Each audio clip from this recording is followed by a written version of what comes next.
and they can never be you. Folks, welcome to Everything Pro Wrestling. Everything Pro Wrestling is a show by the fans, for the fans. I'm your host, Conrad Cushman, being joined tonight by the one, the only, everyone loves a BJ. BJ is in the house. What is going on, BJ?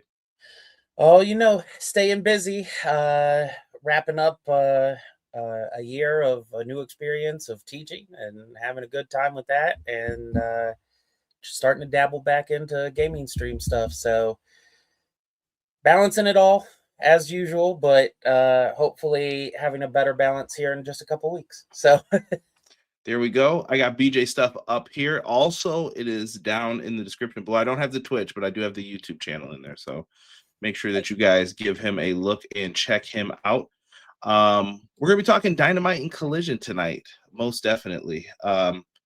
It was a long 3-hour show, and at this point, I think I have a tradition down. BJ knows that he's getting the call when the 3 hours are on. I'm like, I'm not doing it tonight. I will do it tomorrow. So that's where we're at with this, and that's where we're rolling with this. There's a lot to talk about, and easily the first thing I want to talk about is dedicating the show tonight to Ted Turner. For people who don't know, Ted Turner was important to the world, probably more than you know. CNN, WCW, if you're a fan of pro wrestling, he owned that. The Atlanta Braves, you name it, he basically had it. He ran Atlanta, Georgia at one point in time. Like, that was his place. So, Beach, I wanted to get your thoughts on Ted Turner. I kind of shared some of mine, and if I'll look it up. I want to repeat this quote that someone else said, and I thought it was perfect to sum up my feelings on Ted Turner. But yours, sir. So for me, I'm going to speak on this aspect of it as someone who, of course, never knew the man, never met the man, but just his impact on like things that have happened like through my lifetime that has been very much like thanks to him. When I first found WCW, that was the biggest thing, obviously tying it here to wrestling. Like, I, of course, watched some early WWF stuff, but man, I was never a consistent person until I started getting access to WCW. And then I couldn't miss Nitro. Like I was on. But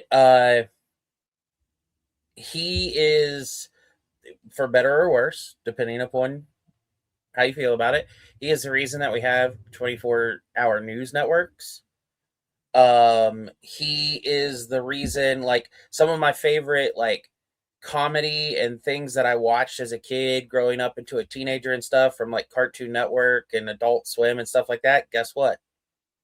Owned by Turner Network. So I wouldn't have gotten that programming. I wouldn't have been exposed to those shows. I wouldn't have had things that I feel like have been essential to, like, helping create the version of me that is here today if it wasn't for things that he funded.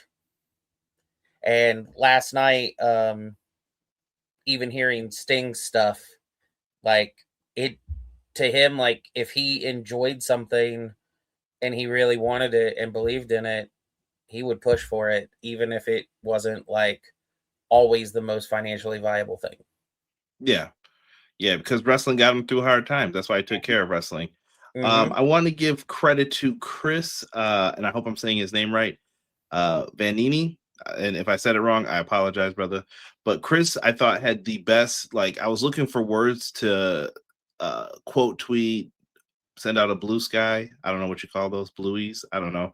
To send out my message on there. And he had the best thing. He said, Ted Turner did what most of us would do if we were billionaires. Buy a baseball team, buy a pro wrestling promotion, and make a news network. The dream. Yeah. Perfectly put. And I'll say this to add to the legacy. If Ted Turner does not hire Eric Bischoff and says, give Eric 2 hours on Mondays, or what was it, an hour at first? I can't even remember. He basically said, give Eric free time, though, on TNT, which was a premium network at the time. And that is what changed professional wrestling. Like, you didn't think about it in 1995, but that is exactly what changed pro wrestling. Like, main events were on every week. There were no more squash matches. In our day, you were watching Bob Holly, Sparky Plug going up against, Al Ross from Connecticut. And, yeah, I'm a good guy. And that's what it was. Yeah. And it's not, it's might not be off of Ted's decision exactly to have like some of those things, but because of, as you said, putting Eric Bischoff in that position and putting that competition, who knows what we would be getting on our weekly shows, because people would want you to pay for the big event.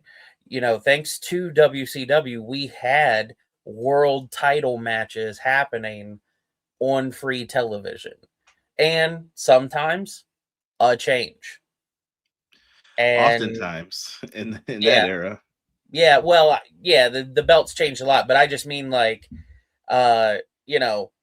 Goldberg Hogan would have never happened on free TV.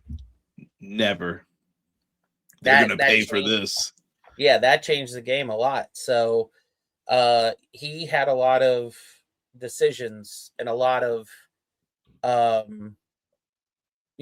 ideas that ended up being the lineage to, like I said, a lot of things that I think helped make me in a cultural sense of like interests, hobbies, comedy, shows. And so other than him selling to AOL, I've been pretty all right with everything. So yeah, and that probably was just his retirement plan. Like, I'm done. Yeah, exactly. I did what I need to do, and this is my way out. So like, yeah. Shout out to everyone in the chat. XGW, I see you, brother. Thank you. Matt Lopez said hello. Good evening, everyone. Hope you had a good Thursday, and let's discuss AEW. Darby Allin is incredible, but also insane. That is a fact, Jack. Very, very. AEW Fan Hub. Hope everyone had a great day. Now let's see what my favorite podcasters have to say about Dynamite. Thank you, good sir. Rob, what's good? Anthony Slate, I see you as well. Jocelyn, evening all. That 3 hours was a struggle. I actually thought it went by quickly. Towards the end, I was getting tired though, but it went pretty fast. I think it just got us out of our system a little bit of not used to the 3 hour Wednesday. Yeah. Never make this permanent, Tony. If you're ever looking for free advice, do not make this permanent. Quill said, Brother Conrad, Professor BJ, your boy Sir Quills is here to enjoy another dope Dynamite review with some Collision sprinkled in as well. Blessings, brothers. Appreciate you, Quills. Thank you. Excellent tribute to Ted Turner. Didn't know he founded CNN. Yeah. Yep. Yeah. Different times, man. Ted Turner changed TV and sports. He created CNN, Cartoon Network. He helped create Captain Planet. That was my show before Saturday night's main event. I would be sitting there. I used to have the toys and all that. Oh yeah. I didn't know where pro wrestling would be without him. Yeah, that's true. Very true. Yes, R.I.P. to Ted Turner. Rob put, I'm getting in the wrestling business. That's right. One of his classics. Fun facts: WWF's first national television deal was on Turner Television on the Superstation. It was canceled in like 2 months. I wouldn't surprise me. Was that? That wasn't Black Friday. It might have been. It might have been where. Well, I don't think that was their first major deal, right? Or national deal. I think that was the first thing that put them in the South. Really? Yeah. Then maybe Fan Hub, you might be right. Yeah, that was so long ago. Vince McMahon bought like a time slot, basically, and it did not go well. And he eventually had to sell back. But he said he was going to make them eat that money, and that he did. But Vince was ruthless back then. I remember the Turner at the end of Tom and Jerry with my dad. Yeah, Tom and Jerry. Luger won the title, bro. I remember that day. Me and my brother went crazy when he had Hogan in the rack, and then I could just remember Randy Anderson like, he quit. Like, he couldn't believe it. I was like, great moment. Hand doing the as he's flopping. Yeah. Turner had Georgia Championship Wrestling with huge stars on national TV way before WCW. Look at man, we're getting some lessons tonight. Hey, what's up, Darth Yoda? Appreciate you, good sir. Appreciate you. Rob said Atlanta Braves forever. Chop on. No baseball talking here, man. My team, I don't know, man. I don't know. But yes, Ted Turner, and this will be the perfect time for us to start getting into Dynamite, the review. They actually kicked off the show with Tony Schiavone and Sting in the ring, Beach. How'd you feel about that segment? AEW is always classy. Like, that's all I tweeted out about. I was like, classy move by AEW as usual. I do not want to say the feeling as much as it's not a case of like AEW being like a WCW like spiritual successor, because it's a completely different product. It's just the fact that it's on the same network. But there are these things that when we get things connected, like having Sting being a part of both and Tony Schiavone being a part of both, that you can't help but feel like it kind of is in some regards. Yeah. To those types of days. And so I think they did a wonderful job in saying, what was going on. They talked about his contributions. They talked about how much they appreciated the fact that he believed in them and was always backing them and always supporting them and enjoyed the product, and showing that while people who are dealing with massive amounts of money and business moguls aren't looked at favorably in the world nowadays, sometimes you get some, as they called him, the Maverick, who just do certain things just out of their sheer enjoyment and it is also something that people enjoy. So, wrestling was one of those things, and things would not be, we wouldn't be here talking probably if we didn't have that going. So very glad for that, and I think they did a very good job. Yes. Rob is yelling at me about my team. I'm a Yankee fan, for those who don't know, and they annoy me. Like, he's talking about they have the best record. We'll see in the playoffs what happens. We'll see. T-Ferg said, what's good, fellas? Dynamite and Collision were good. If AEW adds more talent to the roster, they're going to need more TV hours for a third show. If we breeze through this pretty quickly, I do have some questions that I would like to talk to BJ about that I think will super interest him if we can get to the end here. But I thought it was a fitting tribute to Ted Turner, having Sting out there, Tony Schiavone. It just felt like old times, and I thought it was well done. Yeah, I agree. And shame on the fans who tried to say, like, oh, Tony making this about him, blah, blah, blah. You know what? Tony didn't do that. Tony, I thought, showed a classy move by having Eric Bischoff's message for Ted Turner pop up on the screen. He didn't have to do that. No. And I think that's him just putting the petty to the side. Like, whatever, man. I feel that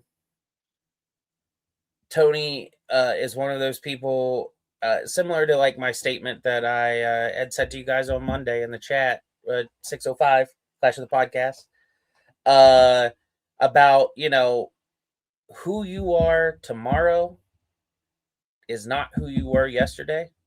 That can't always be the belief, or else you'll never believe in like getting better.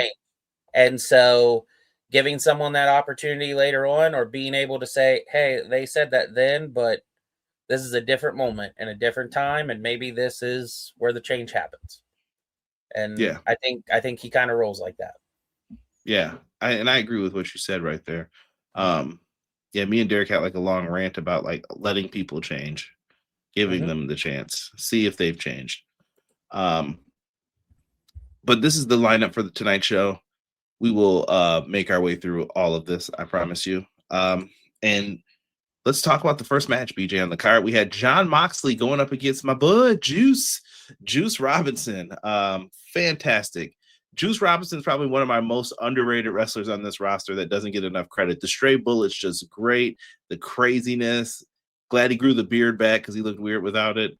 But you never know what Juice is going to do. That's the best part. You don't know how his hair is going to be. You don't know what he's going to come out wearing. He's just out there. And that's the best part about Juice. That render of him is wild too. But yeah, I was excited for this match. I am a little disappointed that it didn't go the time limit draw. I think I get a lot of, especially during Jon Moxley's run, I get a lot of, with the Continental Classics, especially the Eliminators, I would love to see them go more often to draws, because I feel in a way it kind of fits Moxley's like story from the start of the Death Riders. I'm trying to elevate talent. I want other people to be on our level. So if he started getting to the point, I don't know how, most fans would feel about this, but if he started getting to the point where almost everybody he faces takes him to the time limit, and then he has to have a break out of this section for the, for at least for his run, it's saying, oh, well, it's because those people that I faced before are now on another level, just like I am, and we're such equals that we have to suspend the rules of the title, or else I'm never going to drop it. but these guys, I can't beat them either. Yes. So, Fan Hub said funny. AEW, a Juice, also known as Muppet Jesus. Juice versus Mox, such a good start. Their New Japan was good as well. Yeah, Juice is fine. I think Juice is in the role he's going to be in, BJ. That's why I think they don't do stuff like that. Mm-hmm. They're just like, yeah, here's where you are. Not that it's anything bad. Like I said, I love Juice's character, but I think they have Juice just slotted right where they want him. They're going to use him in that role. And I think they try to save those special wins for the guys who they think, like the Kevin Knights, the Kyle Fletchers. They're giving those guys those draws. But in this one, Moxley took him to the limit. Moxley picked up the win with the Bulldog choke. I wasn't mad at it. I thought that it was a fine and standard match. When are we getting Jay White back? That's what I'm waiting on. I want a full and complete Bang Bang Gang. Do you think they're getting the major push though? I feel like Jay White would be in the world title pick. Like, I wish he was here this year, because here's my fear.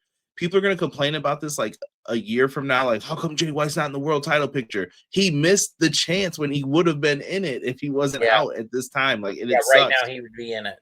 Yeah, he could have been in that mix, but he's out. They kept it moving. I think the Guns look really good. Like, Colton Gunn came back, and I was like, that is Billy Gunn's son. He even ran like him down the ramp. In the main event, like, I saw those little legs move, like the little strut. I was like, that's Billy Gunn's son. I don't need a DNA test. I don't need Maury. I don't need none of that. Those are Billy Gunn's kids. I know it. Yep. I sound like the girls on there. And I'm 100% sure that Billy Gunn's the father. Mr. S is the dad.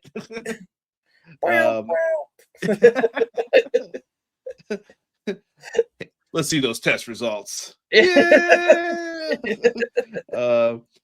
Backstage, we see the Death Riders, and they showed like a video of them working out earlier with Will Ospreay. This is probably, BJ, the most intriguing thing on the show to me. What they're doing with Will Ospreay, because I'm like, okay, what's the game here? Not to leave the realm of AEW, but bridging it over to New Japan. If anyone watched this past weekend, I'm prepared. When Callum Newman won, they were still going to give a beatdown to to the Dragon there, and he wanted Will to hit the hidden blade. And Will, and I loved that. I loved he didn't want to, and then he was like, "What's the matter, Death Rider?" And then that was so offensive. Like, yep. As soon as he called him Death Rider, he was like, "No, I'm that's not it," and went ahead and went with it. But that tension's building there, and that's also another level of being interested, because he just had them come over to help him with the Death Riders, and now all of a sudden, you're cool and with this? He's a third of the never open weight trios champs now too. So, business is picking up. I wonder if, especially as we get closer to Forbidden Door, if we also get this weird interaction as this is going on with Andrade and Will, because the Don Callis family has been having issues with the Death Riders, and Andrade and Ospreay are a part of the Empire in New Japan. Dirty money. Mm-hmm. Dirty money. Andrade came in and started influencing them, and Will didn't like that. Yeah. Because he wants nothing to do with Don Callis. So there's layers to this, and I love that this is being played into possibly Forbidden Door, Dominion. It's mixing well together, and it's like, yeah, we got some people for you. So I know people, this is for the people. New Japan just had their talent stolen from them. They are coming back and still doing storylines, big storylines over there. And so I also enjoy that they are doing it in a way that, if you're an AEW person and you're not watching New Japan, this is still an interesting dynamic on what you're seeing every week, because you're wondering, like, are Will and John going to be okay? How is Will going to be after this? Is he going to join? But then in Japan, the dynamic there. And then, like I said, that third element of if Andrade starts intervening and messing around, you get it another way. You get another connection that plays out on both shows too. And so, yeah, it'll be great. And it will mean something to every company, no matter what plays out. Big facts. So enjoyable for what they did here. They showed them like backstage, and I can't remember who was doing the sit-ups on his back. It wasn't Pac. No, it was Garcia, I think, right? Garcia, yeah. Yeah, he's doing the sit-ups on his back, and Will finally crumbles because of his neck. He's just like, I can't take anymore. And Moxley gets down like on the ground, like right beside him, and gets in his face. And he was like, you have to get your neck right. And then we got to get this right if you want to be the world champion. And I was just like, oh man, it's weird. It's Rocky 3 vibes. Say it again. It was Yuta. Oh yeah, Captain Planet himself. Yep. But yes, it is Rocky 3 vibes. That's yeah. I think that this is going to be really good and interesting. I have thoughts. I have theories. We'll see once we get to All In, but I think we see the path where Will is going down. I just can't wait for it to there's a point where this is going to bubble over like a volcano, and I'm just waiting for the explosion. And then I'm going, yes, this is what we needed. Jocelyn, why are you taunting me today? Big stories, would you say cinematic? I would agree with you. She put that on a tweet, like saying, I know this is going to make him mad, but cinema. And I was just like, oh, here we go. But yeah, I love where this storyline is going, and we'll keep up with it in the upcoming weeks. But I thought BJ laid it out perfectly with New Japan and how everything is falling into place. Speaking of matches that have multiple things falling into place, here we have the Trios champ, Orange Cassidy, taking on the tag champ, Dax Harwood, in a double Jeopardy match, not ECW style. Trios champ, World Tag champ. Whoever wins gets a shot at the other one's belts. What'd you think of this one, Beach? I enjoyed this. I liked how it became, as they described it, kind of a makeshift lumberjack match because of all the outside forces.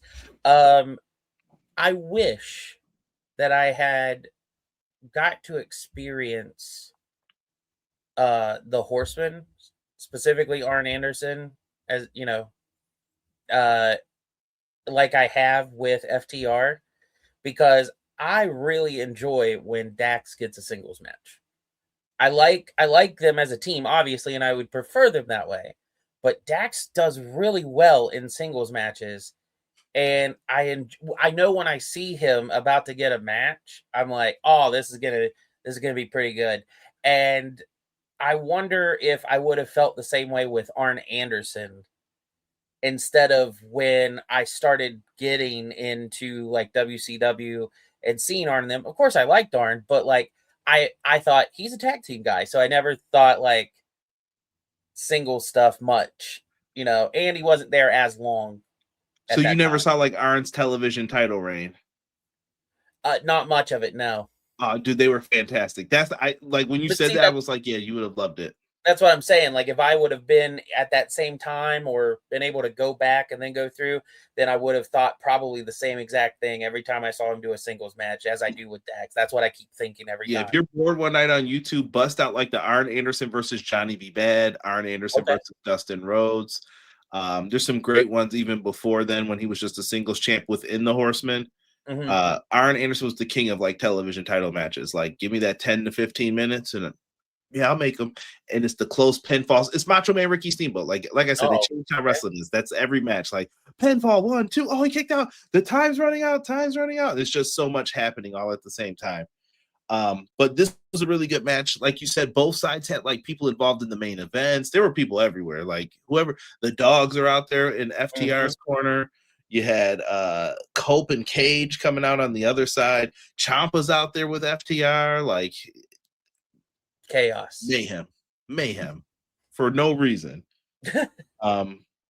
It was a solid match though, and they ended up giving Orange Cassidy the win. I was surprised by this. I thought it would have went the other way. I thought Dax would have gotten the win, and then Ciampa, because they made a big deal about Ciampa joining him. Well, apparently that doesn't matter, brother. Like, it was a red herring. Yeah, and I think we're gonna get the better Undisputed Era tag team challenging FTR for the tag titles, which I'm all for. Yes. Yeah. I was very confused when you were saying that at first, because I was like, are you putting Orange Cassidy in over Adam Cole? But I realized you meant Kyle and Roddy. Yeah. I was like, whoa. I would never stand on that business. I'm sorry, Bobby Fish. They are better than Red Dragon. I always appreciated them more. They're just the better. The only thing I have to say to that statement to you is, where's the lie? It sounds just like when he said it. Where's the lie? You thought he was getting a big pop. It was not happening. Sorry, Bobby Fish. Yeah. What if Will being Mox's perfect weapon to end Darby's run for payback for what he did to them last year? He could use him for that. I feel like Will's getting pulled in all ways, and we're going to be talking about that as well. Fan Hub said enjoyable match. I agree. Just the brainbuster lurpers. For this to end up as a lumberjack match make fun. FTR cosplays the conglomeration with the extra sprinkle dinkle veteran level status. Ricky Saints debut pop type beat. Come on, you gotta chill. And no comment on that. I thought it was mild, not no pop. It was mild though. I'm so sad about that. Yeah. And at the end, I forgot to mention that Rocky and Trent just took a beating because Roppongi Vice. Yeah. Don Callis team captains right there. Just you're getting the beat down. After this, we go to Ciampa's waiting on Gargano. I don't know if Gargano's coming. I don't know if he is either. He is a Shawn Michaels Triple H disciple, if I can use those words. Like, he believes everything they say. Chris Jericho's back, Beach. I don't know how you've been feeling about him, but he's very upset, and he says he takes the mic and he walks out into the arena and he says, Ricochet, come out here and face me one-on-one. Ricochet doesn't do that because he's Ricochet. He comes out with the demand. They're on stage, and Ricochet makes a challenge for Stadium Stampede. So this is interesting. So he wants to beat Jericho in his own match that we haven't seen a Stadium Stampede in years. We've had Anarchy in the arena. Right. Very wise of Tony to say, no. You thought you knew what you were getting. You're not getting that. We're in a stadium, so it's a Stadium Stampede. Yeah. I'm sure it'll have the same elements. Yeah, I'm sure it will too. I'm probably going to make a very offhanded comment here, and I don't mean it in any disrespectful way, but it's something about, I don't know if it's the way that like his facial hair is right now, or like those smirks and the type of like way he's trying to do humor. But since Jericho has returned, every time he's like, because he's doing very low brow humor, in my opinion. And I don't mean that by bad in any ways. Like, comedy works on different levels all the time, and this is just this iteration of Jericho. But I can't help but see, like, when he's making some of his facial expressions and doing that, I keep thinking about Gallagher. And I keep seeing like comparisons to like the comedian Gallagher. And so for me, like, nothing has felt serious, but I've enjoyed it. Like, I've not been like, oh, Jericho's on my screen and whatever. So like, that's a great thing, because we were definitely getting to those points, even though I appreciate Jericho, was a part of the society, but but yeah, I can't help it. But every time, yeah, that's right. That's right. I see that down there. Yeah, I can't help it. But every time, I'm just like, I feel like he's purposely leaning into more of a comedy character, and he might not be, but his facial expressions is just hitting the right way with that for me. So Yeah. Yeah, I thought it was well done. And it's intriguing to know that the Demand has their three people. And I'm wondering how you fill out this match because it's going to be 5-on-5, is what it sounds like. So the Demand needs another tag team. Meanwhile, Jericho, who's going to back him up?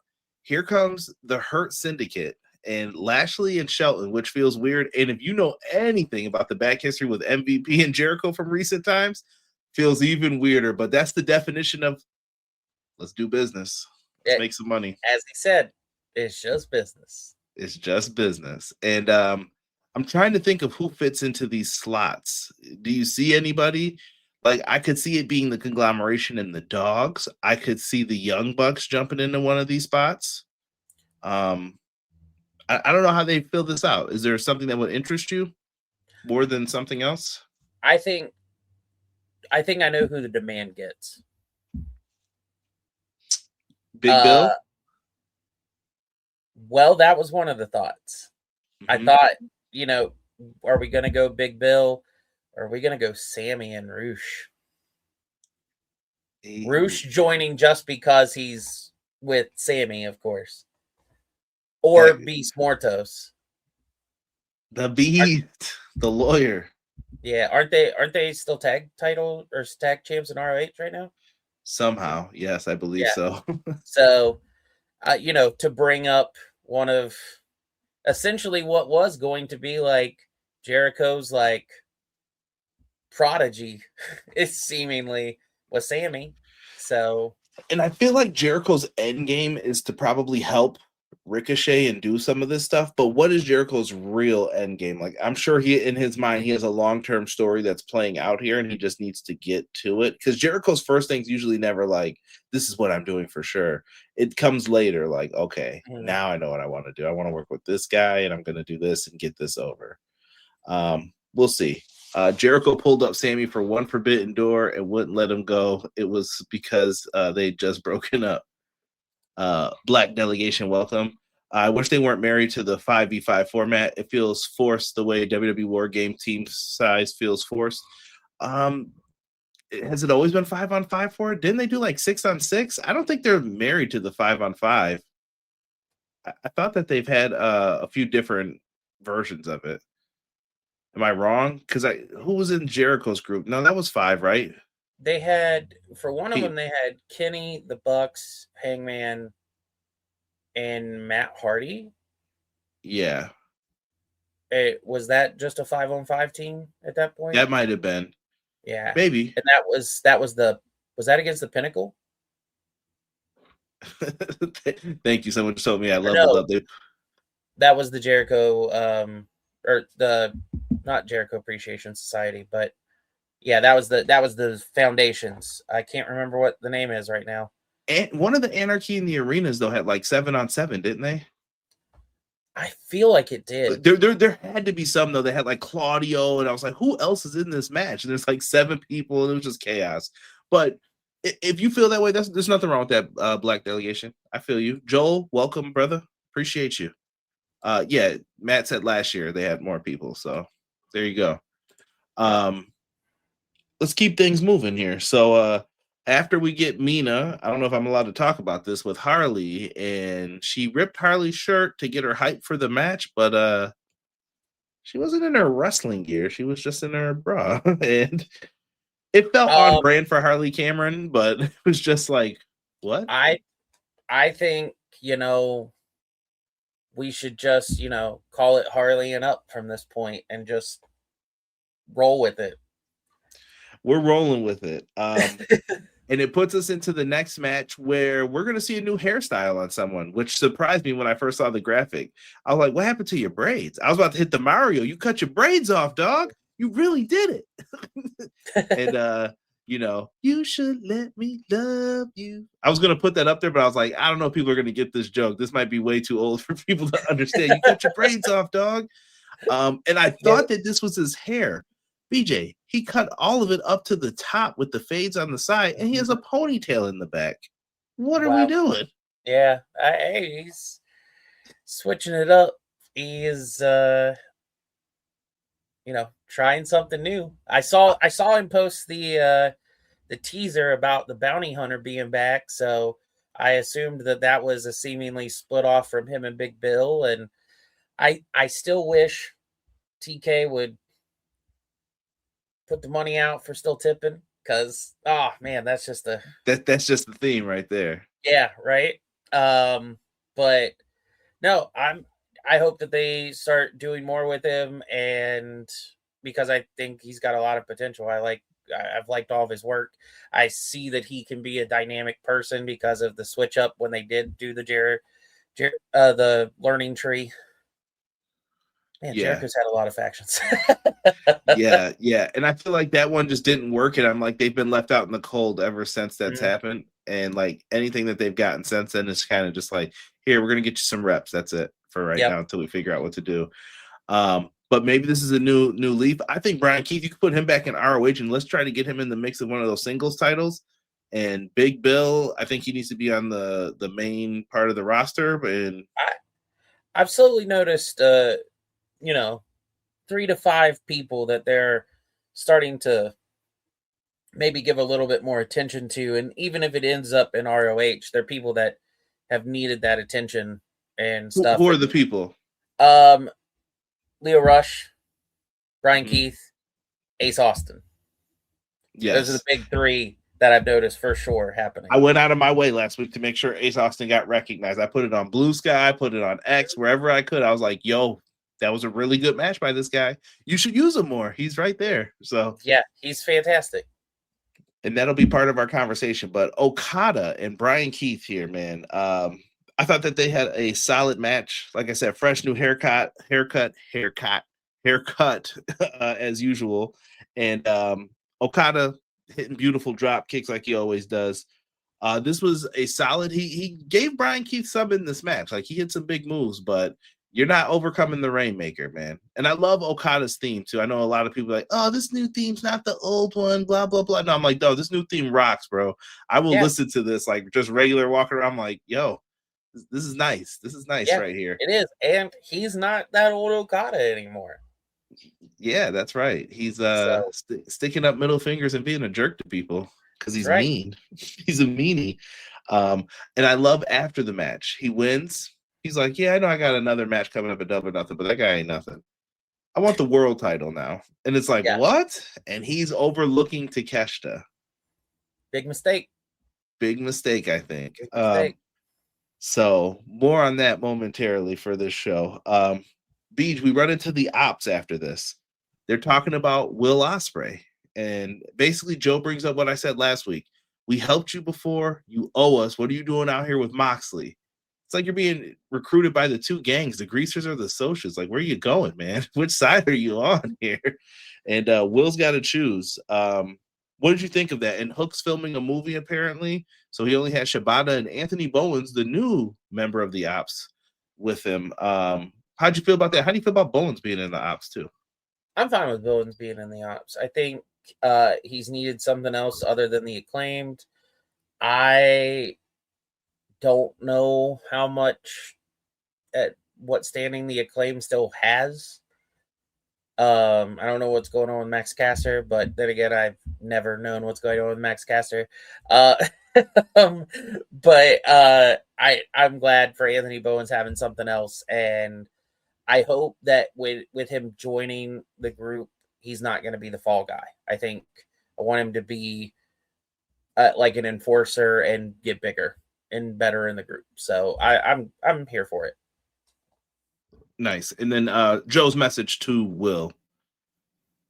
Yeah. Any linkages to you, or is there anything where you're like, okay, maybe they're going this way with this? I don't know. I think that maybe they're just going to lean into Joe being overconfident, thinking that Will is going to do what's right and pay back the favor. But I don't know if he will. Yeah, I wonder. I'm just interested. Maybe it's a sucker moving to get the Death Riders in, and then they get them. Like the ops are like, yeah, no, we're back to get you guys too. Yeah. I love though, like how people have went heel, but they still don't like the other heels, and just stuff that makes sense. I'm like, okay, cool. Matt telling us Leo Rush got a good response on ROH last Thursday. His videos have been getting views. People are intrigued by this, so I think you gotta make a play for it. I know I feel bad for Action Andretti. Brian Keith and Big Bill's tag team is paid in full. I think they're done. I don't know. That's the way it felt yesterday, at least to me. Like, maybe they're not. Yeah, take a number, bro. Clown, what's happening, brother? Hook in a movie? Is he cast as Peter Pan? Could you imagine Peter Pan with the chips? Yeah. Yo, we're not even doing all that over here. All right. I just thought with his hairstyle that maybe it's some kind of like live action version of a Final Fantasy film or something. Hey, listen, the brother gets girls, man. That I told you, I watch girls like fawning over here. I'm like, he doesn't even talk. He doesn't say anything. Like, oh, it's Hook though, and I'm just like, what? I don't get it. Love it, man. What guys you see the Death Riders having at Double or Nothing? I could see them possibly being a team too in that big match. I don't know. Maybe the Death Riders will have a big tag. I don't know what they're gonna do. Anything from you, Beach? Anything that springs to your mind for Death Riders? For Double or Nothing, what if we end up having a trios match, but they put Will as one of the three since he won trios for the United Empire and New Japan? Since we've been helping you, this is the test. We're putting you with us. You're gonna get trios belts for Yuta and Garcia. So then you're saying with them, that could be wild. Like, yeah, sorry, we had to send the War Dogs over to go help Ricochet. So the Young Bucks are gonna be in their corner. You're gonna help us though. What? Yeah. I don't want to do quiet. Ospreay, Garcia, Yuta. Yeah, I can see that. Claudio, Moxley, and Ospreay would be an awesome trios team. That would be. I don't know how many belts you're trying to give Moxley to though. Who's beating that team? Nobody. There's gonna be uppercuts all the way around. Yeah. After that, we have Sheeta and Statlander versus Harley and Mina up next. And I thought this was a fine tag match. It feels like the women's tag divisions had some shuffles here a little bit. And I think that's gonna happen with the teams just because their division isn't as large as the men's division. But how have you been feeling with the Sheeta Statlander storyline? And then Mina's still trying to figure out who injured her tag partner, Timeless Tony Storm. And Harley Cameron is trying to find her footing as her partner is the TBS champion currently. It's been very interesting, and it's cool to see how we can shuffle a little bit and still make everyone have purpose, get time, and showing off that this division is more and more in depth with talent than it's ever been. It's only gotten better and bigger over time. But I'm interested in the Sheeta's Statlander story, but I feel like it's for every week that I think that they're moving a little bit faster, then the next week it's like there's not as much. And I'd like it to flow a little better. With Mina, well, I think she sees the person that did that to Tony every day. Really? In the mirror, maybe? In the mirror. It could be that. One of Tony Khan's favorite movies is Clue. So I think something is sitting in the picture that we just don't see, that it's like, you're missing it. It's right there in front of you, though. Well, there's stuff that ties it to 5 or 6 different people. So correct. So yes. hopefully we answered your question, D Rich. Matt Lopez coming in letting us know Double or Nothing has crossed 12,800 tickets sold. That's amazing. Jocelyn likes the black on stat. Hashtag wrestling fashion. Let them know, Jocelyn. Let them know. The women's division is a decent sized roster. They just don't get the airtime. Didn't TK copy All Elite Women a while back? That could be for multiple things, though. Mm-hmm. And once again, it depends on what is the draw. Like, I know they have a decent division. They're deeper, and I think the division's way better than where it was. Mm-hmm. Conrad and BJ talking about this circa 2020, 2019. Mm-hmm. And there were a couple people to praise, but now we have a larger group to praise. Yeah, there's a lot of different directions you could take at any time, which is great, and it's good for health of the business. You and I have talked at length about, we support, obviously, everyone on the roster, no matter what, and like we're, want them to get their time and do what they're doing. But for all the complaints about there not being as many matches and stuff like that, well, Tony has said time and time again, like, he does stats work, like that's his specialty. So he's looking at the breakdowns of numbers and ratings and matches and all this stuff. And so he's trying to give the showcase to the things that he thinks is going to do well. When the numbers don't, he doesn't highlight them as much. And that's not him being against them. It's just trying to keep the ratings and stuff of a business. But I will say, I feel like he does do a lot of that. And also, if you truly, openly, willingly support women's wrestling and want more of it and want to show that, ROH is a great spot right now for doing that. Did you have this conversation? I think we did. Yeah, it might have been a little bit back, but I was like, I heard people complaining like, "Oh, there's only one women's match on Dynamite." I'm like, "There's 5 on Ring of Honor, so why aren't you watching that then?" we got the is it the 6-pack challenge? Well, it might be a 5-pack now. I don't know what they're gonna do. Apparently, Persephone is out. So, okay. Yeah, so they're gonna have to find either a replacement. I don't know what they're gonna do. That might be happening right now and getting resolved. Well, so yeah, still, like, and all of those have a legitimate shot to win, in my opinion. Yeah, so. Yeah, and it's Athena. Athena to me is the star of Ring of Honor. It's not Bandito even. It's Athena. She's the draw. That's why she's there. And people get mad like, why isn't Athena on Dynamite? Because it's special when she comes on Dynamite. Mm-hmm. She is the draw of Ring of Honor. Now, should she stay there? I think when she loses the belt, she needs to come up permanently, and that's it. But you got to tell the story here first. Hasn't she just now this week surpassed Bruno Sammartino? Yo, that was crazy. That's a crazy stat. Like days held as his second reign. His second reign. Yeah. We weren't getting that crazy yet. No. But if you want to see that show, they're going to have Ring of Honor, Supercard of Honor Friday, May 15th in Salisbury, Maryland. I don't know why I say it like that every time. I just think of Salisbury steak. Yeah. But yeah. So, I'm not going to do any kind of, I'm not going to directly plug anything or anything like that. We're not sharing products or telling anyone to do anything, but I do want to say, especially to our international viewers, that if you do the My AEW plan, you get AEW and their pay-per-views, and you get Ring of Honor and their pay-per-views. So getting all that together for that same price, pretty awesome deal if you are international. I'll leave it that way.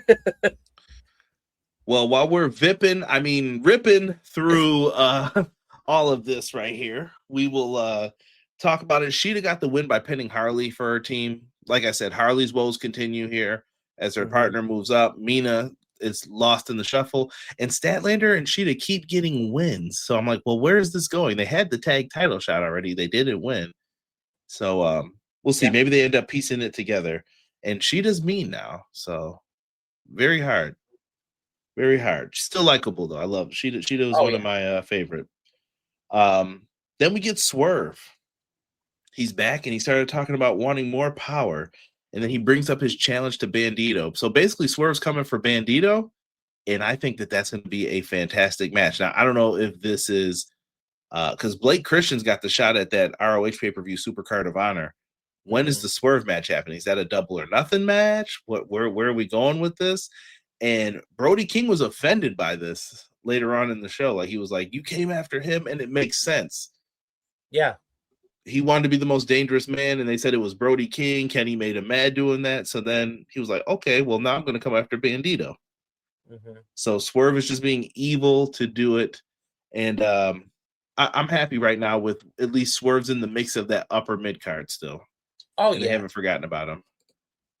Yeah, this felt, it's odd because when I first saw the vignette, I'm like, Bandito, yeah, it makes sense, but like when I'm Swerve, because of his reign as champion and just that run before getting hurt, I see him on my screen and I'm like, why isn't he facing the world champion?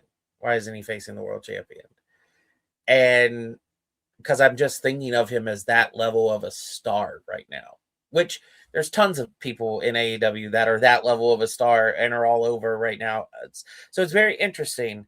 So I'm trying to see like where this journey goes with him, but ultimately I am waiting to see the twist and turn to get him back to the world title picture. Which I do think Swerve will make his way back to it. It's just not yet. Right. Things have to line up first. T-Ferg asked us, could we see Athena back in WWE eventually? Not unless she's willing to take the 50% pay cut. Sorry to say that. Like they're kind of hurting right now. They're going to cut her title reign in half. Like I don't know what they would end up doing. I think she's better off here though. She's definitely treated in a better position. Now maybe if the money was right, but that's not looking likely. I was going to say, I also feel like she feels a lot more free to do her kind of jam with ROH and everything. So probably more fulfilling there. So I don't see her going back over. Same. And then this brings us to the world title match here. We had Darby Allin versus Kevin Knight to close Dynamite for the showing. So this will be like part of the second hour. I like this match. I thought it was great back and forth. And I don't know what it was, BJ. You can tell me if I'm wrong about this. Kevin Knight felt like a star here. And I really liked it. And I'm glad he's not carrying around like a custom TNT championship. I think we have too many people who get like custom titles for that. I'm like, no, just carry the one championship and hold it down. Do that. He was going crazy in this one though, leaping all over the place, clotheslining Darby from the ring to off the table, the announcer's table. I thought Darby was cooked. Darby's so good at having different matches. Like last week against Brody King was a different match from this one with Kevin Knight, where it was more wrestling based. And Brody's more like, yeah, I'm going to shock everyone and show you like how I throw you around because you're nothing. Yeah. So I enjoyed this. I have to know what Darby's bones are made out of. Because he ain't got enough meat there protecting those things. And he takes like bumps and falls in such ways that I'm just like, I know that would hurt me to the bone. And that's all you are right now. How bad? Like, what are they made out of? He's on his Cactus Jack 92, bro. I told you. He ain't at Mick Foley yet. He's at Cactus Jack stage. Yeah. But yes, I agree with you about Kevin Knight looking like a star. You had the graphic up, but I immediately started smirking when you were talking about the title, the TNT title, and being not doing anything different with it, letting it be just that title and not a custom one. Because I thought, for now, I think these moments and him having defenses will make him we'll let that ego grow a little bit.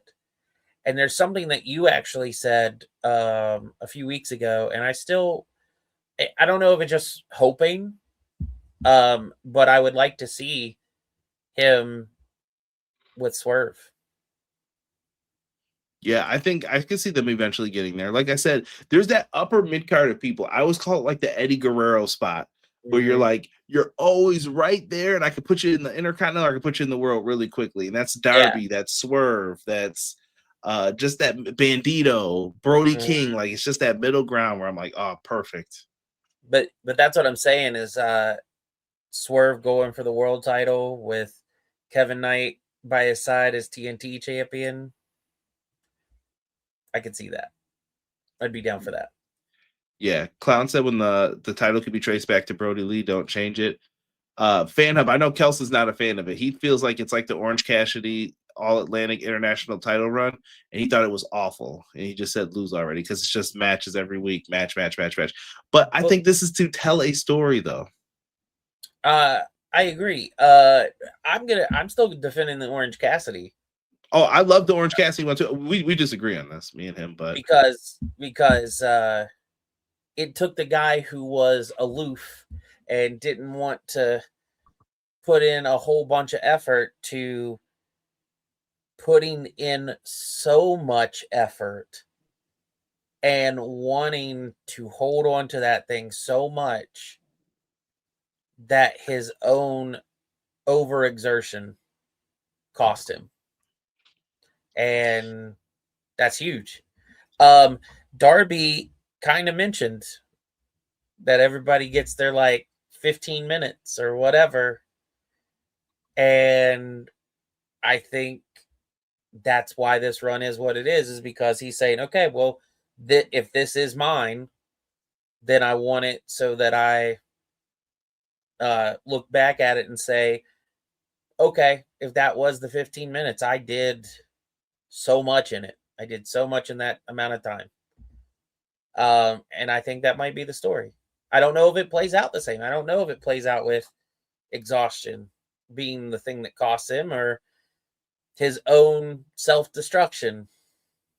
Matt Lopez knows Darby needs a break. He's doing 3 title defenses in the span of 7 days. That is the point. That is what I'm telling you guys. Yep. He is getting it all out of his system. And I didn't notice this. Someone pointed this out on social media. Have you noticed something about everyone who Darby's beaten and who he's going to face? What? They're all from the Continental Classic in the league he was supposed to be in. So he's getting his matches off too. Like, okay, yeah, let me show you what I was supposed to do with you. Yeah. Yeah, very interesting. T-Ferg mentioned Swerve and Keith Lee reunion. I don't know if we'll see that. If Keith Lee came back, I could see him being the heavy for Swerve, but I don't know what they're going to do with Keith Lee. I think that's up in the air. I have no idea. I can't speculate on health situations or anything, but, you know, there was some stuff back in WWE. There was some scares and some issues, and I want just Keith Lee to be happy and healthy. So if that's back in a ring on our TV and he's good, then great. If that's not, but he's good, then I would prefer that. Like, I don't want anything bad to happen to Keith Lee. He's a good dude. So yeah, same. Yeah, Keith Lee was amazing. I want to see him back in the ring and healthy if he can get there. Mm-hmm. I'll leave it at that. Jocelyn said Kevin Knight was given the push he was given was fast, but he isn't cocky about it. It's a smooth swag that makes me go, and watch him. I know you're saying that he's not cocky. I think he is. I think he knows he's good. But don't think he's such a good guy forever, Jocelyn. I'm predicting a heel turn for Kevin Knight sooner than later. There was someone who we mentioned Swerve before. Swerve did mention to him, you can do this if you want to. I mean, it's going to get you so far. Go ahead, do that. And I think he's going to see, like, you were this close to the world title. You know why you didn't win it? Because you didn't listen to me. And I told you what you needed to do against this guy. And I think that's the purpose of the Darby thing. Fan Hub says that every Darby win weakens the men's division. I don't think it hurts. I think, who's to say the next match that Kevin Knight here has isn't where he wins the world title. I think it's fine with Darby. I personally don't mind it. I was gonna say I'm a little confused on why it weakens because they've been very competitive matches against people who maybe weren't getting the shots, but now you're looking at them like they can get the shots and they can get the job done.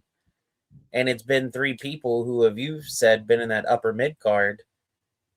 So I wonder if that's the case. And if so, like, I feel it strengthens it.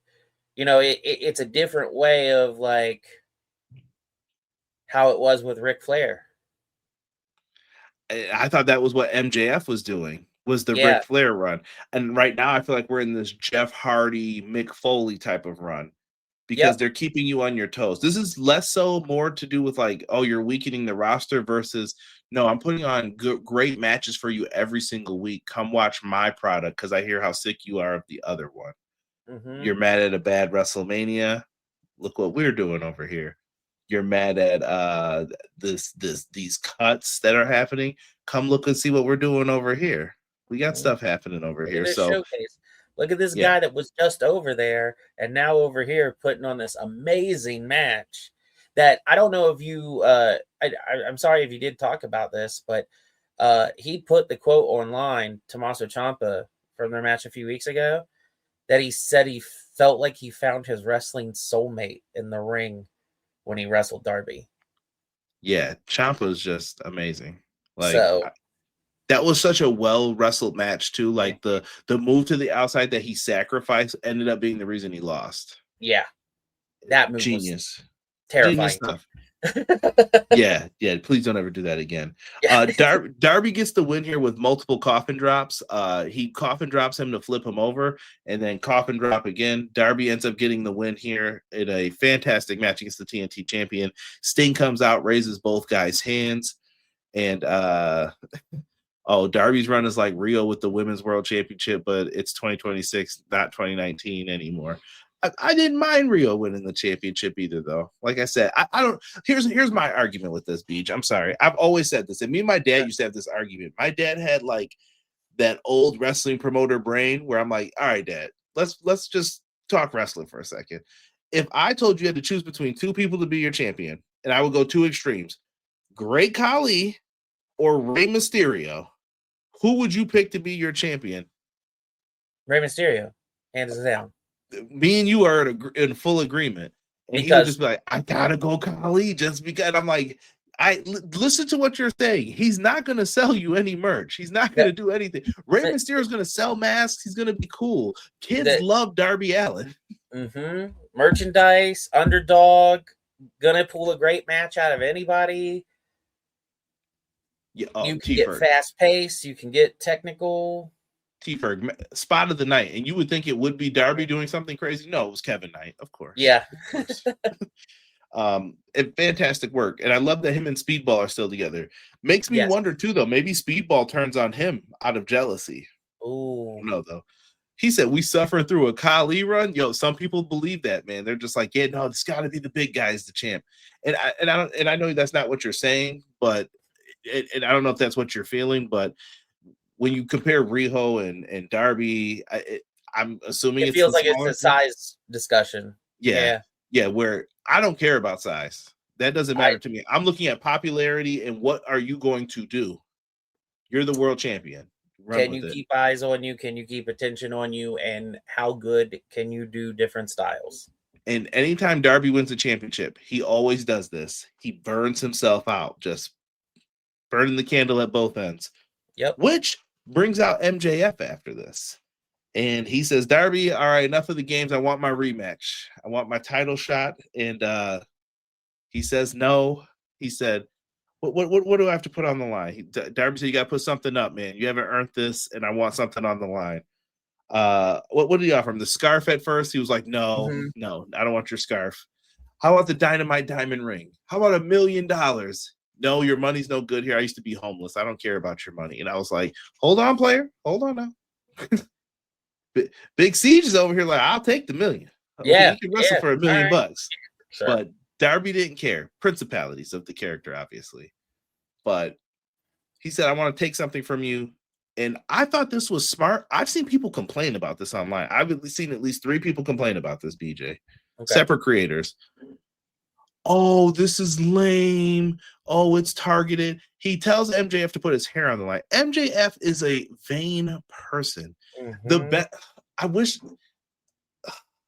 I hate when people act like AEW doesn't have stories and it's so simplistic when you're not even seeing the intricacies of their character work. MJF wants to be a good person. He is a hypocrite.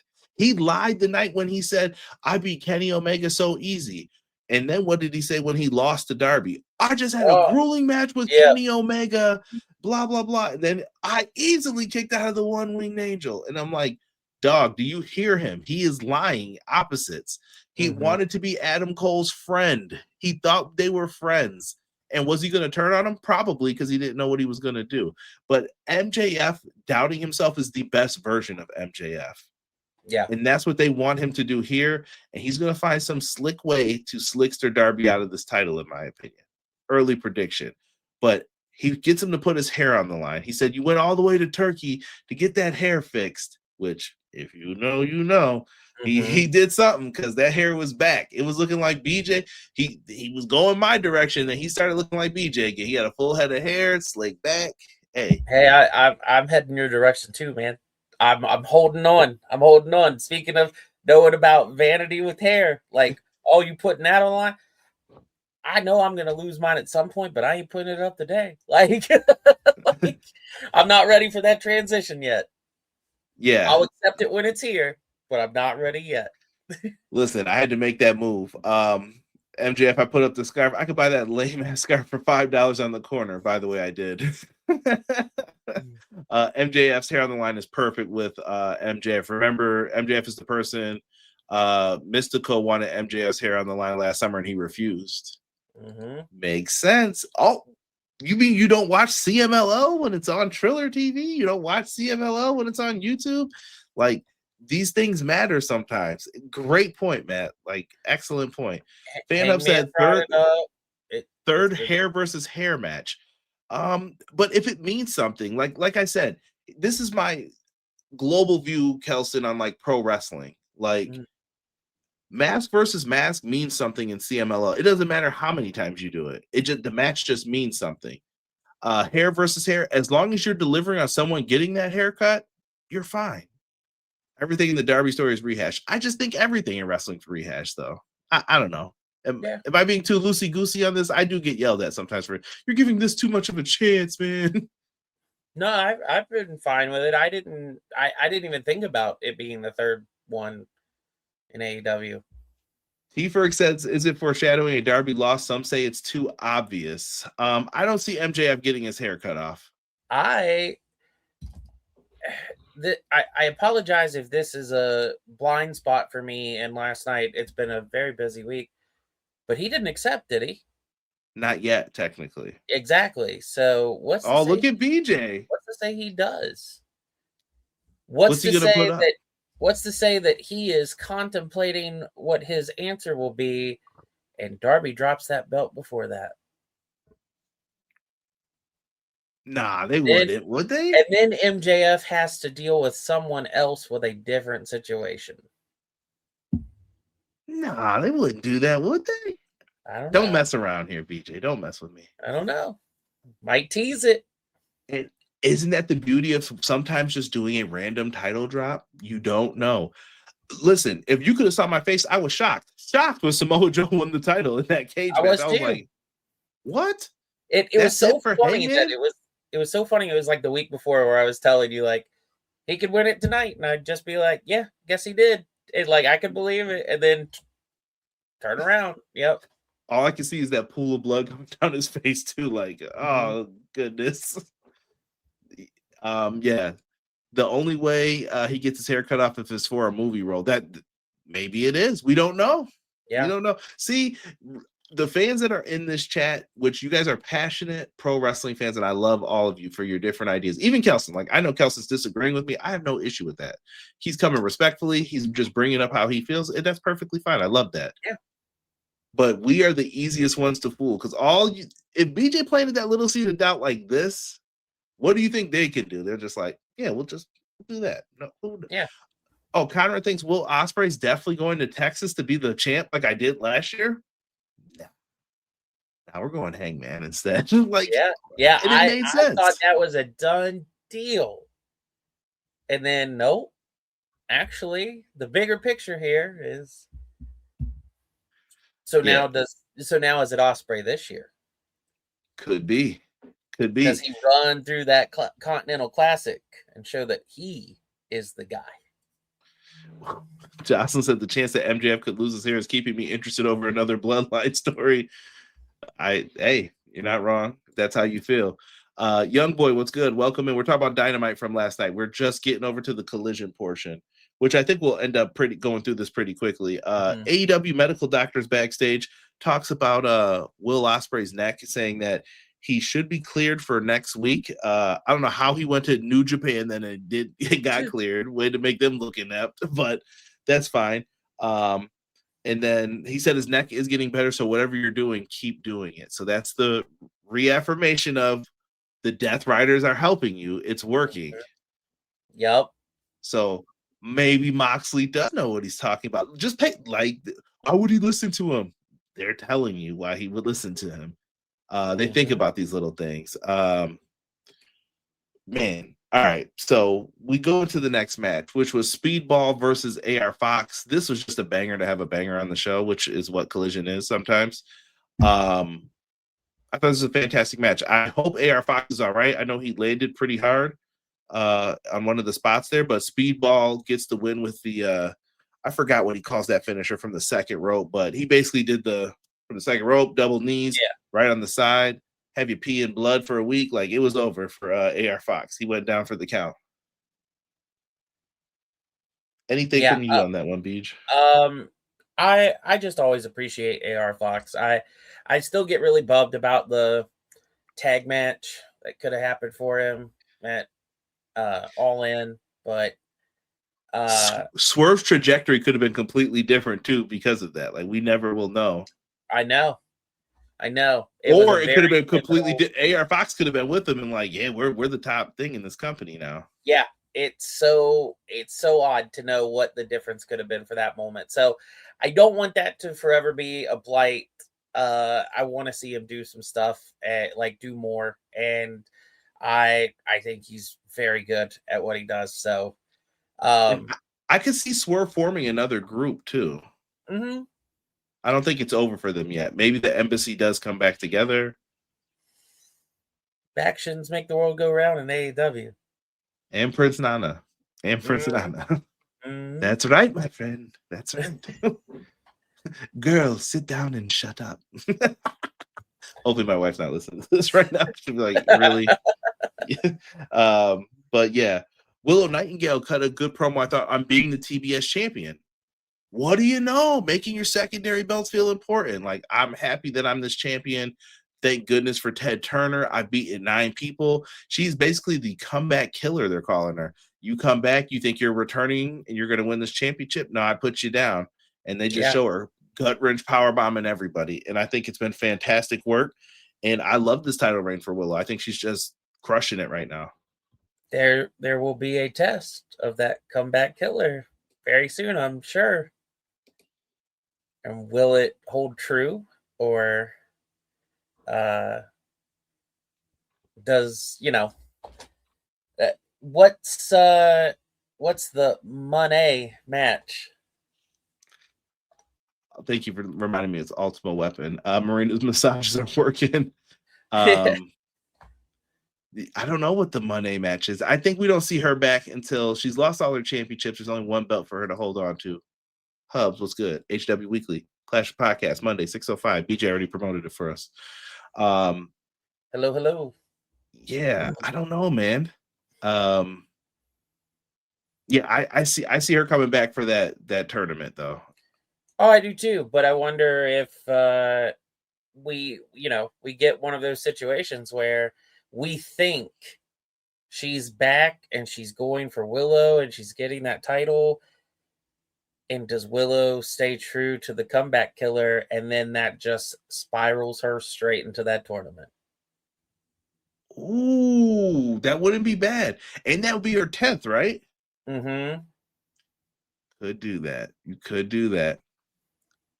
BJ, stop making me doubt stuff, brother. Stop making me doubt stuff. That's the best thing that I like about AEW is knowing that it doesn't feel so laid out. Whenever something looks like it is completely going through, it's one of those things where it's like, if it does, I'm not upset by it because it makes sense.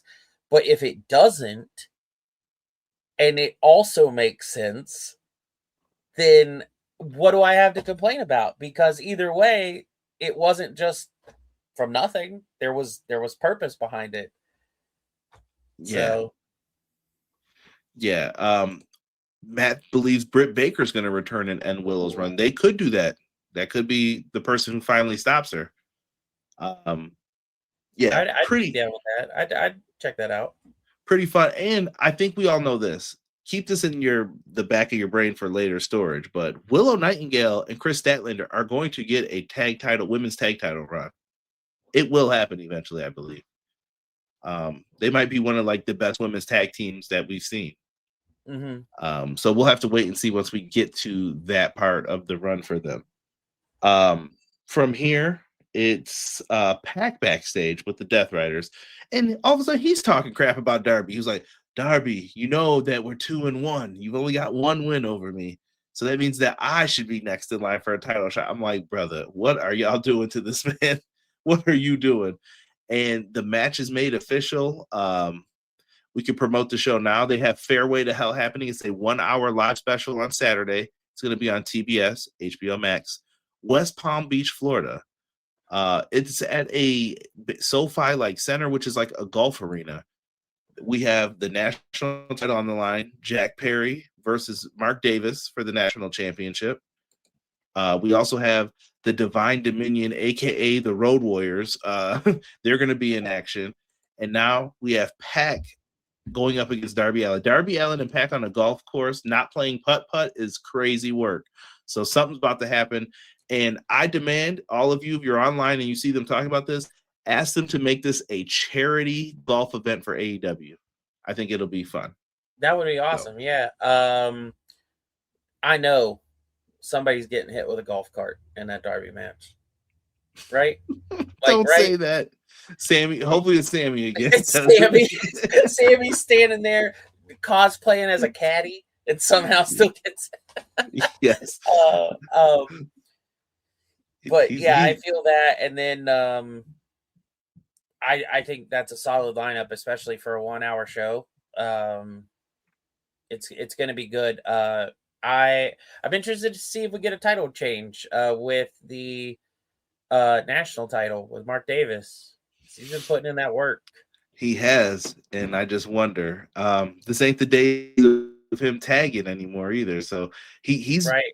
He's maximized his minutes, as JR would say. I like how much he really enjoys and promotes Run the Jewels too.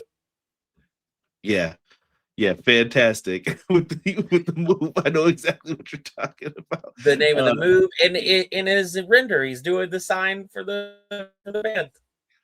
I'm sure that Killer Mike thanks him. Yeah.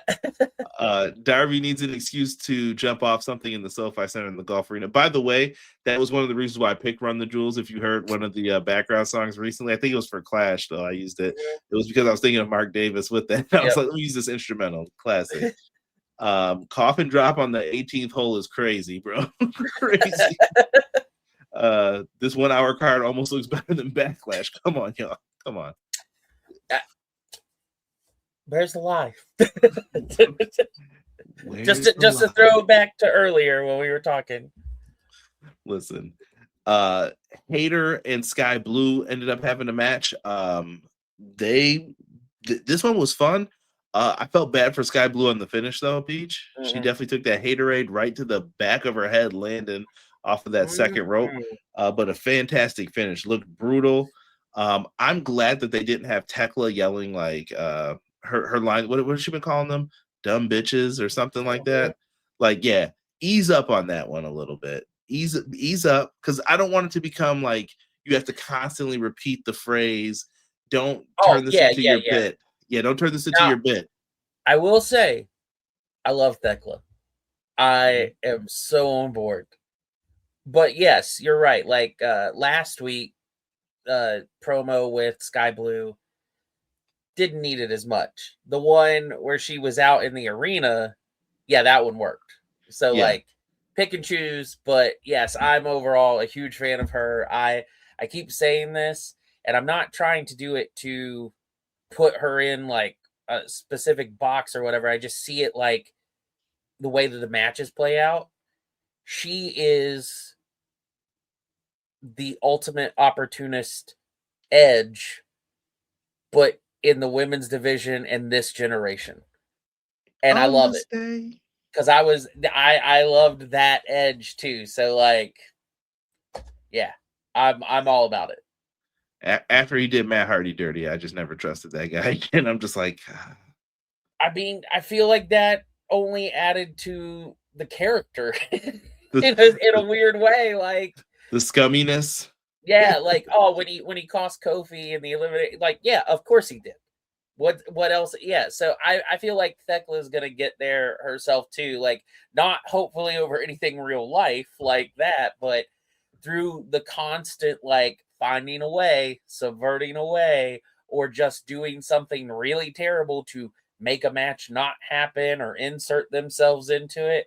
I feel like that's her role. I feel like that's what she's gonna do, and I think she'll be great at it. Clown. I love that finish. He said Marco Stunt returns to help Jack Perry. It Yeah. would make sense. Fun match. Are we heading towards a triple threat? I could see it happening, or maybe they just build up to a big tag match on the card here. I'm not sure where they're going with the women's match. Don't have a catchphrase everyone can't wear it. Yeah, don't have a catchphrase everyone can't wear on a shirt. Yep. Also, Thunder Rosa with a promo on AEW Socials teaming with Persephone against the Triangle. Maybe you do one big match with a 4-on-4, 3-on-3. You can do a trios match too. I like Tekla. Some people say her reign is mid. I think people are wanting Mercedes and Tony back, but I think this is also a great time to try to elevate other people. Mm-hmm. Like I feel like I've heard more complaints about the women's division in the last couple of weeks than previously. Maybe So, all of this type of randomness, the chaos, like where they would just where Matt just said like Thunder Rosa and Persephone, and we know like the Brawling Birds, and I'm not meaning it in the sense of a tag team match, like for a title, but like the Triangle of Madness, all that stuff. Maybe we're getting the Stadium Stampede in one outlet, but maybe the women are getting the Anarchy in the arena match this year. could be. I still think the Brawling Birds will wind up your tag team champions by the fall time ish. Before then, I think at All In, I could see them I could becoming see the that. champs. Let's get into. We did have a Roosh match on here. I don't have much to say about this. Roosh was in action. Goldar came in the ring. I was getting ready to say, yeah, whoop that ass, and then kept it moving. that is it for him. Big dubs all the way around. They're building Roosh up for something. I think me and BJ are just trying to figure out what are you building him up for. I just, it's last week when you said it, and then I'm like, my queen, like you mess with the bull, you get to Hearns, and he's just gonna go to work. Yeah, Roosh is fantastic when he's on his A game. I wonder if we're building Roosh either for again, if he's the one that stops the Jet, or does he take the belt off Bandito and for ROH? Could set him up for that as well. Who knows? I don't know where Roosh is going with this, but they're giving him time. They gave him a video package too. Like I said, this seems very calculated, not random. I also noticed on this show they gave not a similar package, but same time with Andrade. Mm-hmm. And even though they used to be in the same faction, they're not. So what have we set up that we're getting those two facing each other? Could be that. How you know? How you know? How you know? Here's your PWG main event match of the night. You had the Young Bucks and the Bang Bang Gang going up against the Dogs, and the Death Riders. Fantastic match here. And BJ, I didn't take notes because I can't during these matches because it's just people springboard, hopping, super kicks everywhere. People are flying. I did notice though who got the pin in this match, and I thought it was very well done. And I was like, I did good tweeting last week. I did good posting on Blue Sky last week. Ace Austin hit that beautiful flip over like blockbuster move. And someone said that was Buff Bagwell in the crowd from a close up, and it looks like Buff Bagwell was in that crowd. So that's awesome. Yeah, very interesting. But Ace Austin getting the win made you feel good. Bang Bang Gang has some momentum. There's something there. It's building. It's all building up, and I'm hoping that it's on multiple levels, not just for one, like, title picture. I hope it's for multiple because Ace Austin, man, I liked him in Impact TNA. It sounds weird to say it this way, but like I am friends with someone who used to work at the same Hot Topic as him while he was training to become a wrestler. Nice. Like he's from a state near me, not like from where I'm at state-wise, but like so like the minute I was talking to them about wrestling and I mentioned them, they're like, "Oh, I know him." And I was like, "What?" They're like, "We were coworkers for like 3 years." And like, I was like, "That's so wild." But like, I've been a fan of his. I've wanted to see him do well. I was glad he got to AEW. And now finally I feel like he's starting to get more of that light shown on him. Like I said, I think he's one of those like 3 to 5 that like they're slowly like putting that momentum behind. And I hope it turns out really well for them. They gave him the big win, and I still think you still have Garcia and Yuta. You got a lot of aces up your sleeves too, where people are going to get elevated eventually. No pun intended. Yes, yes. And then we got our main event for next week on Dynamite, which will be back on Wednesdays for as long as it airs at 10 or ends at 10. We will have the Young Bucks, Orange Cassidy, and Cajun Cope going up against FTR, the Dogs, and Tommaso Ciampa. So tag title match isn't next week. We're gonna have to wait and see what happens here. But FTR definitely owes a tag title shot to the conglomeration, and they have their I Quit tag match coming up at Double or Nothing. So pay-per-view is happening Sunday, May 24th. If you guys are interested in ordering, they apparently have a few tickets left at Louis Armstrong Stadium. Get your tickets and have some fun. Go to the show. New York City, better show out. We got Forbidden Door coming up still Sunday, June 28th in San Jose. AEW, New Japan, CMLL, and Stardom present Forbidden Door. Can't wait to see what matchups they put together here and what they have lined up. I feel bad for Kenny Omega's eye, though, here. Like, it's turned into a clock and everything else. If you know, you know. And then we got All In happening August 30th, 2026. If you guys want to get your tickets and hold it down for that. Beach, before we get out of here, man, I wanted to talk to you about one other thing. It's kind of AEW related, kind of just wrestling related. Okay.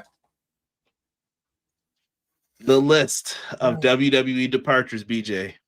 I want to know off this list, who would you like to see in AEW? How many people can you take? This roster is bloated right now, I feel. Is it time for Tony to make some cuts? Could he make Ring of Honor stronger? What do you do with this roster and the people that you have? Chat, same question. So let me look at this list first, and then I'll say the Ring of Honor stuff. Obviously, Motor City Machine Guns, lock. Bring them in. Thought they should have went there in the first place. I understand for any decision that they made. Hey, they've been in the business a long time. They never got to check off WWE. They knew they had friends in AEW. Fair enough. No harm, no foul. You saw what happened. You saw the grass might not be greener. And you're on. But also you got the achievement of having WWE Tag Team Champions. Cool. solidifying your legacy. But yes, bring him in tomorrow. Like, I'm totally fine with that. Obviously, the most egregious here to me is the New Day. You know that when they were teasing the split, when they've teased anything dealing with hurting the New Day, you've heard from me, whether it be comments, whether it be videos here, just stuff in general. I love the New Day. And New Day, me and Sean ranted. I didn't even look. We ranted for an hour about that. Yeah, an hour. I love the New Day. I individually, as a team, I listened to every episode of the podcast. I was watching G4 when Austin Creed was on there as a host. I watched every episode of that he was on until they turned around and canceled that again. I am a huge New Day fan. AEW, bring them in. I don't know, based on the 90 days, if it would be a full-on match or they're just debuting, revealing that they're there by like All In time, but you should definitely have them at All In for something. Sounds like we got breaking news too for ROH. Zeta Steel versus Hyon. Winner will get the final spot in that Survival of the Fittest match next week. That's awesome. I think I'm torn on the Kairi Sane because I don't know from the stories on whether she wanted to go or whether she was cut. You know what I mean? So if she doesn't want to be, in the States, I'd love to see her do stuff back with Stardom and potentially then be at Forbidden Door. I think Starks should come to AEW. I think she has a lot of potential. I think she would do really well. I think she could work in that system. I think she could grow even more. Kaylee Ray obviously should come main roster there too. I'm a little confused on what they're going to do with Nikki Storm. Now, hold on. I hear you saying they should come, but are you like, Tony, you have to do this? Or is it like... For the Motor City Machine Guns and the New Day, absolutely. Okay, so we're in agreement that those are the two locks for sure. And then everyone else is like, maybe. Potentially, but I could see four more of them being actual ones. I think everyone else, I see it is less likely that they'd be on AEW and could maybe be more ROH or TNA. Okay. Like, personally, I could see the Wyatts working out in TNA a little bit. Mm-hmm. Some of them, like Sam Shaw for sure. He's got a place to go. Sure. Yeah. I think Joe Gacy could be in that mix in like at least the World Title International Championship mix.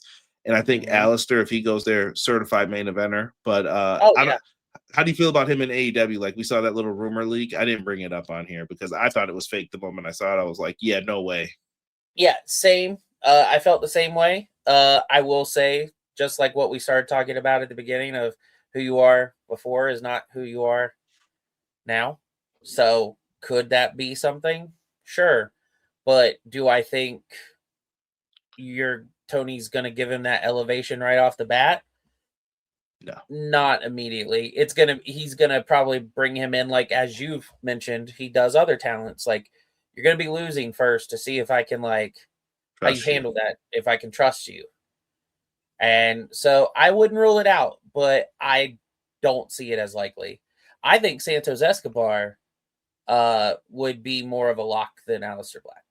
I think that Tony could pay for some of these people also to go to other places, like Santos to CMLL. I think they could use a big star after having that departure, and it looks great that CMLL got the signing. Kairi Sane to Stardom. Looks great that she got the signing. And then, hey, let's work together. Dual contract, maybe? Yeah. And then you could make that happen, and then Kairi can go back and forth because Tony probably wouldn't have an issue with that. Like, yeah, go ahead, and we'll use you when you're ready.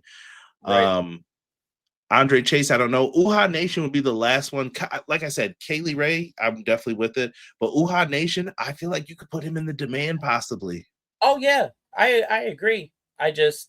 It's just like where I feel like on confidence of them being an absolute lock to where it could go either way. I could see it. I wouldn't be opposed if it did, but I'm not like wanting them to be out of the business by any means. I want everybody to have work and be able to do what they enjoy doing. But yeah, I think for sure those two tag teams are. Yeah, It's I think that phone call happened the minute that news came out. Yeah, after what wrestling's done to his family, don't see Bo going anywhere. I think Gacy would want indie bookings, and you can't trust TNA for that. Yeah, Gacy could go to GCW and be just fine too, though. I just thought about that as I was reading that too. Like, ooh, I think he would do much better there than he would TNA. So, yeah. And Malachi, the thing that scared me for Malachi, it wasn't even if Tony wanted to bring him back, because I'm sure Tony would go to his people and be like, should I do this? This was the difference. This is what me and Sean were talking about. I don't know if you heard us with this, with like Punk and all that. Oh yeah, you brought it up. The thing right there. Punk, you would have to bring back, in my opinion, because there's money on the table, there's money to be made, and he was very popular. Not saying that this wouldn't be a long conversation as well, but there's something there for Punk. Like, yo, short term, we can make a lot of money really quick. With Alistair, well, there wasn't a lot of upside, and what do people want to see you do? You get what I'm saying? Like, Brody's doing just fine without you. Sounds terrible, but the thing that I would want to see Malachi do if he came back is get beat by Brody King and name is skipping me. Buddy. Yeah. I don't want to tell you how Derek said he would. I almost called him his name. Like I was almost about to call him Murphy instead of Matthews. That's why I was freezing. Yeah. Should I steal Derek's thunder here and say what he said? What was that? I'm doing it. Derek said that he returns, the lights go out, and you see him, but the moment he makes his debut, he has him in the devil's necktie, and Alistair's just hanging over the thing, and he just drops him, like, because he knew that he would be there. And I was like, that is terrible. Then he says, then Brody beats him. And then he said the same thing you did. Like, basically, the House of Black beat Alistair, just like that. Then you could do something with him that would change the character up. Yeah, and Matt, that was another thing I was going to bring up to BJ too about ROH. Some of these people, ROH could get strengthened by some of these people too, because the thing with ROH for me is it's a lot of matches, and I don't ever hear about like storyline progression. And I'm not saying that that's not what happens, but you could use it on that show as opposed to it being a show where you just get reps. Yeah, have someone else write it. Tony, have your person who would be your successor write the story, and they collaborate with you on the pay-per-views or the big matches.